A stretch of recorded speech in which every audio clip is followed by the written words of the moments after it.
simbang gabi pamahiin. Una, kapag makumpleto mo ang simbang gabi, matutupad daw ang iyong hiling. Pangalawa, huwag daw matulog pagkatapos ng misa. Magtrabaho na lang or kumain ng breakfast. Malas daw kung matulog ka after magmisa.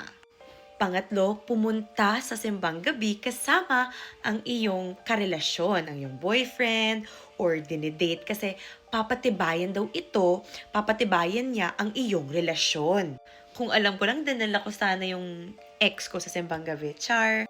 Next naman, huwag maingay at makulit sa simbang gabi kundi mamalasin ka daw next year. Iba kasi kinukumpleto ang simbang gabi pero hindi naman nakikinig.